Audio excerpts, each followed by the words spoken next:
यानी 4 जून को देश में आम चुनाव के नतीजे सामने आने वाले हैं और इसके पहले एक दिन पहले आज चुनाव आयोग ने प्रेस कॉन्फ्रेंस की। मुख्य चुनाव आयुक्त राजीव कुमार ने विपक्ष के सारे आरोपों का जवाब दिया। साथ ही यह भी दावा किया कि चुनाव आयोग ने कई फेक न्यूज को रोका, लेकिन खुद पर हो रहे हमलों को वो रोक नहीं सके।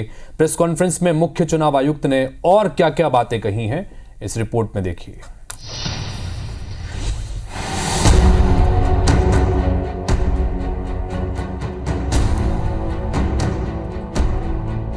इसका नाम एग्जिट पोल नहीं है, इसका नाम मोदी मीडिया पोल है। ये मोदी जी का पोल है, फैंटेसी पोल है उनका। इलेक्शन कमीशन के बारे में लोगों के मन में बहुत शंकाएं हैं। हमको जाकर सभी विपक्षी दलों को जाकर चुनाव आयोग के सामने हाथ जोड़ना पड़ता है और चुनाव आयोग भी सुना अनसुना करती है। आजकल इल्जामातों का दौर बुलंद है, तलखियों का बाजार गर्म है। पंच को पहले ही घेर लो यानी पेशबंदी। मंजूर है इल्जाम लगाओ हम पर, शर्त इतनी कि साथ में सबूत भी हो। गोया कोई तो बात है, हर बार मुद्दई वही, कचहरी वही, गवाह कोई नहीं। शक का इलाज तो हकीम लुकमान के पास भी नहीं।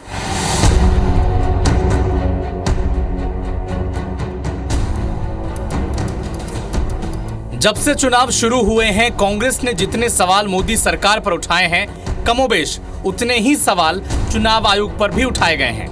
कभी वोटिंग प्रतिशत बढ़ने पर संदेह जताया, तो कभी देर से आंकड़े जारी करने पर, कभी एक पक्षीय कार्रवाई का आरोप लगाया, तो कभी बीजेपी पर एक्शन नहीं लेने का आरोप। विपक्ष ने हर बार चुनाव आयोग को कटघरे में खड़ा किया और आखिरकार लोकसभा चुनाव की काउंटिंग से एक दिन पहले इलेक्शन कमीशन यानी चुनाव आयोग ने प्रेस कॉन्फ्रेंस कर विपक्ष के सारे आरोपों का जवाब दिया। मुख्य चुनाव आयुक्त राजीव कुमार ने विपक्ष और खासकर कांग्रेस नेता जयराम रमेश के आरोपों का जवाब देते हुए कहा कि शक का इलाज तो हकीम के पास भी नहीं है। एआरओ कोई टेबल पे काउंटिंग एजेंट का बैठना मना कर दिया। ये एक सुना होगा आप लोगों ने, उसको भी काउंटर कराना पड़ा। हवा चला देते, हमारी बात देर करने की सुनते भी कम है, पहले उड़ता ज्यादा तेजी से, नीचे देर से आता है। बताया कि भाई हर एआरओ की काउंटर टेबल पे, हेड टेबल पे एजेंट अलाउड है। माहौल बनाया गया कि देखिए ये मतलब कैसे हो सकता है ऐसा कि लार्ज नंबर में आरओस को इन्फ्लुएंस कर दिया गया है कि पूरी कंट्री के 800, 900, 700, 600, 500 लोगों को इन्फ्लुएंस कर सकता है। कर सकता है तो बताइए किसने किया, हम उसको सजा देंगे। काउंटिंग से पहले बताना चाहिए किसने किया, ताकि उन सब डिस्ट्रिक्ट मजिस्ट्रेट्स को या जिसने किया उसको हम सजा दे सकें।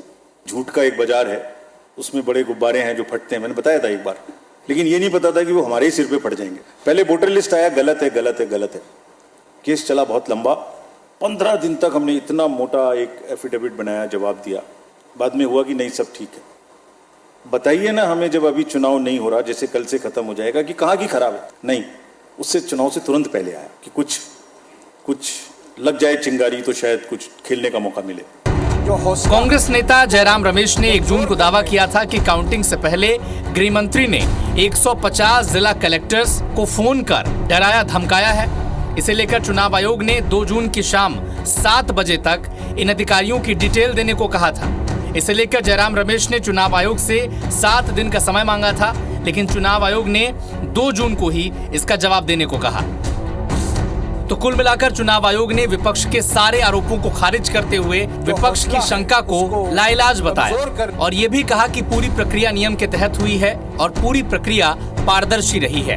चुनाव की तारीख तय करने से लेकर मतदान और मतगणना यानी काउंटिंग, ये सब नियम के मुताबिक और पारदर्शिता के साथ हुए हैं और होंगे।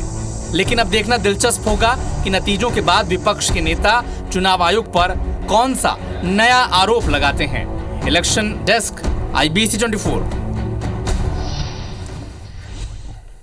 तो जैसे ही 1 तारीख को चुनाव खत्म हुए और उसके बाद में एक एग्जिट पोल की तस्वीर आई और इस तस्वीर पर विस्तार से सारे मीडिया ने पूरे देश को बताया कि उनके अपने आकलन के मुताबिक कौन आगे कौन पीछे, किसकी सरकार, कितने आंकड़े।